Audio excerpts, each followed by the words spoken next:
Good morning students. आज हम अपनी वर्कबुक स्टार्ट करेंगे। Open chapter number 5 data handling, page number 32। आज हम वर्कशीट फर्स्ट करेंगे। फर्स्ट क्वेश्चन है, the information collected numerically in various situations is called. कोई भी इंफॉर्मेशन है जिसको हम न्यूमेरिकली तौर पे कलेक्ट करते हैं तो वो क्या कहलाता है? डाटा। ठीक है, न्यूमेरिकली यानी कोई भी हमारे पास डाटा न्यूमेरिकल तौर पे होता है। ठीक है, 1 2 3 4 या नंबर ऑफ वर्कर्स है, उसकी वेजेस बताई गई न्यूमेरिकल तौर पे दी जाती हैं, तो वो क्या होता है? डाटा। सेकंड है, विच of the following operations between the upper limit and lower limit defines the width of A class interval. Class interval की विड्थ फाइंड आउट करने के लिए हम अपर लिमिट और लोअर लिमिट में कौन सा ऑपरेशन यूज़ करते हैं वो हमने बताना है।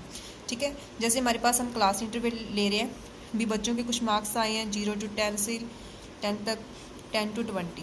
ठीक है, तो ये हमारी क्या होगी? लोअर लिमिट और ये अपर लिमिट। ऐसे ये लोअर लिमिट है और ये अपर लिमिट।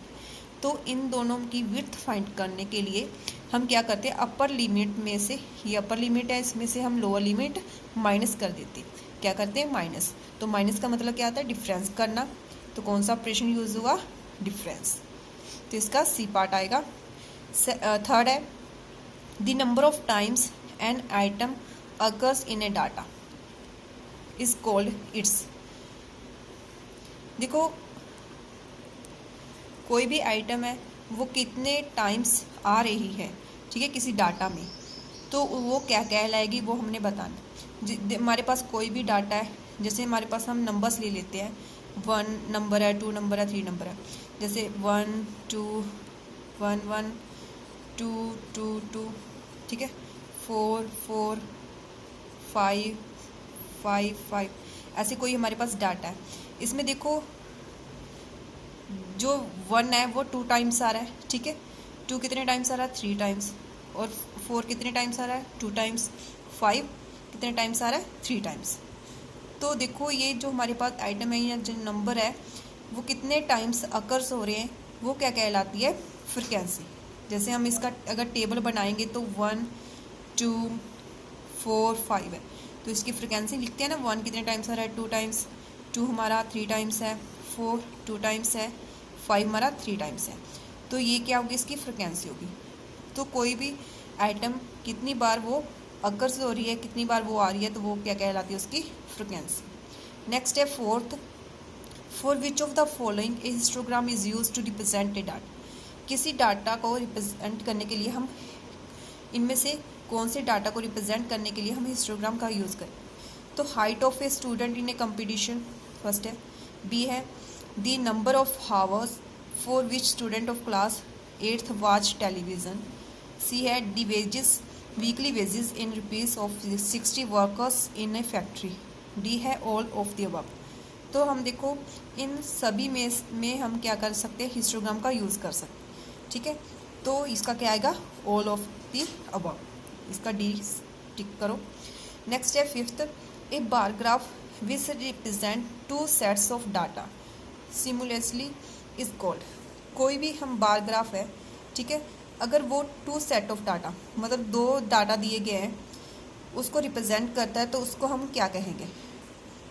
फर्स्ट है हिस्टोग्राम, सेकंड है बार ग्राफ, थर्ड है डबल बार ग्राफ, डी है, फोर्थ है नन ऑफ दीज। तो हिस्टोग्राम तो नहीं हो सकता, इसमें हम डबल डाटा नहीं शो करते। ठीक है, बार ग्राफ में हम सिंगल डाटा शो कर रहे हैं। जो डबल बार ग्राफ होता है उसमें हम क्या करते हैं? 2 सेट्स ऑफ डाटा यूज़ करते हैं। ठीक है, जैसे बार ग्राफ होता है ऐसे, तो इसमें हम डबल डाटा यूज़ कर 2 डाटा शो कर रहे हैं ना। जैसे हमने क्वेश्चन किया था, 2 सब्जेक्ट्स के मार्क्स हम लगा सकते हैं, तो यहाँ पे हम बच्चों के नंबर शो कर रहे हैं। ठीक है, हिंदी के और ये इंग्लिश के, ऐसे हिंदी और इंग्लिश। तो हम 2 सेट्स ऑफ डाटा यूज़ कर रहे हैं, तो इसमें क्या यूज़, हम किस में यूज़ करते हैं? कौन से ग्राफ में यूज़ करते हैं? डबल बार ग्राफ में।